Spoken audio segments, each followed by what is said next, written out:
سوچو ایک چھوٹا سا کیوب شیپڈ اسٹون بلڈنگ جس کے ارد گرد لاکھوں لوگ دن رات گھومتے رہتے ہیں۔ سوچو ایک ایسی جگہ جو دنیا کے ہر کونے میں بیٹھے 2 بلین مسلمانوں کو ایک ہی رخ میں جھکا دیتی ہے۔ اور سب سے حیران کرنے والی بات، یہ بلڈنگ کسی بھی اینشینٹ ونڈر کے کمپیریزن میں بہت سمپل لگتی ہے۔ نہ گولڈن ڈومز، نہ ماربل کارونگز، نہ شائنی ڈیکوریشنز، صرف ایک بلیک کلاتھ سے ڈھکا ہوا کیوب۔ لیکن پھر بھی یہ کیوب ہے، دنیا کے سب سے زیادہ دیکھے جانے والے، سب سے زیادہ وزٹڈ اور سب سے زیادہ رسپیکٹڈ پلیس۔ یہ ہے کعبہ، جسے قرآن میں اول بیت کہا گیا، مطلب سب سے پہلا گھر جو انسانیت کے لیے اللہ نے بنوایا۔ اسلامک روایت کے مطابق کعبہ کی بنیاد سب سے پہلے حضرت آدم علیہ السلام نے رکھی تھی۔ یہ ایک ایسا مکان تھا جہاں وہ اللہ کی عبادت کرتے تھے، لیکن وقت گزرتا گیا، طوفان اور قدرتی آفتوں کے چلتے کعبہ مٹی اور پتھروں کے نیچے دب گیا۔ ہزاروں سال بعد اللہ نے اپنے نبی حضرت ابراہیم علیہ السلام کو حکم دیا کہ وہ اور ان کے بیٹے حضرت اسماعیل علیہ السلام اسے پھر سے ریبلڈ کریں۔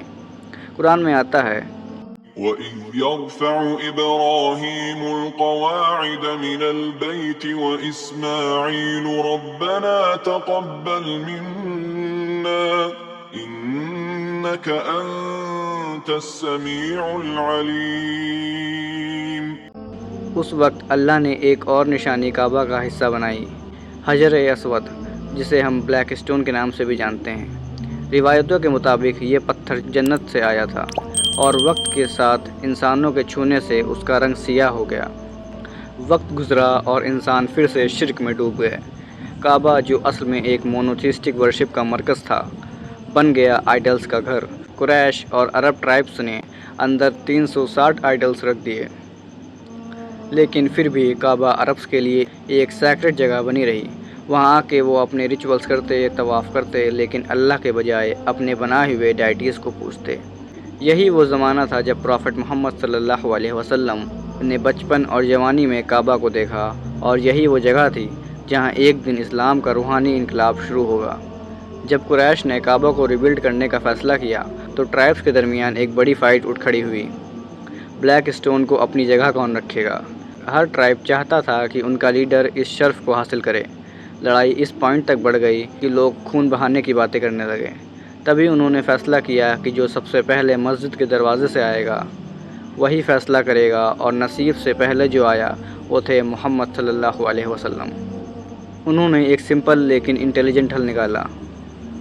ایک چادر میں بلیک اسٹون رکھا اور ہر ٹرائب کے لیڈر کو کہا کہ ایک کو نہ پکڑو اور پھر سب مل کے اسے اٹھائیں۔ آخر میں پروفٹ محمد صلی اللہ علیہ وسلم نے خود اپنے ہاتھوں سے پتھر کو اسی جگہ رکھ دیا۔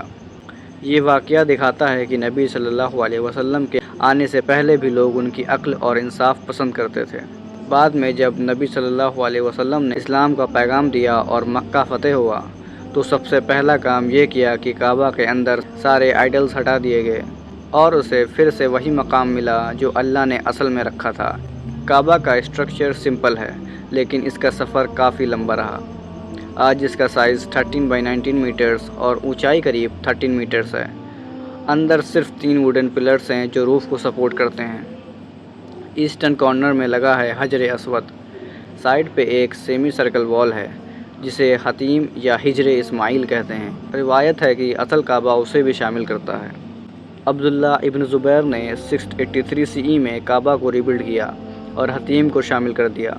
امید خلیفہ عبد الملک نے بعد میں اسے واپس چھوٹا کر دیا۔ 1626 میں فلڈ آیا جس نے دیوار گرا دی اور اس کے بعد گرینائٹ سے اسے ریبلڈ کیا گیا، اور سب سے لیٹسٹ میجر ریفربشمنٹ ہوا 1996 میں۔ روف اور سیلنگ ریپلیس کیے گئے، لیکن اصلی پتھر اب بھی وہاں ہے۔ سب سے خاص، کعبہ کے اوپر جو کسوہ ہے وہ ہر سال حج کے وقت بدلا جاتا ہے۔ اس پر قرآنک ورسز گولڈن تھریڈ سے لکھی ہوتی ہیں۔ اب سوال یہ ہے کہ کعبہ اتنا امپورٹنٹ کیوں ہے؟ قبلہ۔ ہر مسلمان چاہے کہیں بھی ہو، نماز میں کعبہ کی طرف رخ کرتا ہے۔ یہ ایک اسپریچول کمپس ہے جو بلینز آف لوگوں کو ایک ہی لائن میں لاتا ہے۔ یونٹی۔ سوچو پوری دنیا کے مسلمز ایک ہی مرکز کی طرف سجدہ کرتے ہیں۔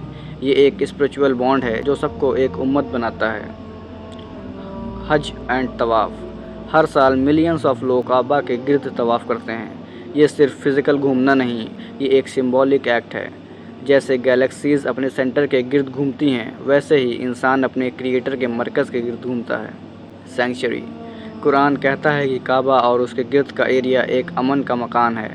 یہاں شکار تک منع ہے تاکہ انسان اللہ کی عبادت پر فوکس کر سکے۔ بلیک اسٹون کی اہمیت۔ عمر ابن خطاب رضی اللہ تعالیٰ عنہ نے بلیک اسٹون کو چمبن دیتے وقت کہا تھا، میں جانتا ہوں تو صرف ایک پتھر ہے، نہ تو کچھ نقصان کر سکتا ہے نہ فائدہ، میں تجھے اس لیے چومتا ہوں کیونکہ نبی صلی اللہ علیہ وسلم نے ایسا کیا تھا۔ یہ دکھاتا ہے کہ مسلمز کا توجہ صرف اللہ پر ہے، پتھر پر نہیں۔ تو دوستو، کعبہ صرف ایک اسٹون کیوب نہیں ہے، یہ ایک لیونگ ہاؤس آف اللہ ہے جو ہزاروں سالوں کا سفر دیکھ چکا ہے، طوفان، جنگ، ری بلڈنگز۔ اور آج بھی جب آپ کہیں بھی نماز میں کھڑے ہوتے ہو اور اپنے رخ کعبہ کی طرف کرتے ہو، یاد رکھو آپ صرف ایک بلڈنگ کی طرف نہیں ہیں بلکہ انسانیت کے سب سے پہلے اور سب سے مقدس گھر کی طرف اپنا دل جھکا رہے ہو۔ تو اگر آپ کو یہ ویڈیو کچھ بھی انٹرسٹنگ لگا ہو تو please let me know in the comments, اور تب تک کے لیے اللہ حافظ۔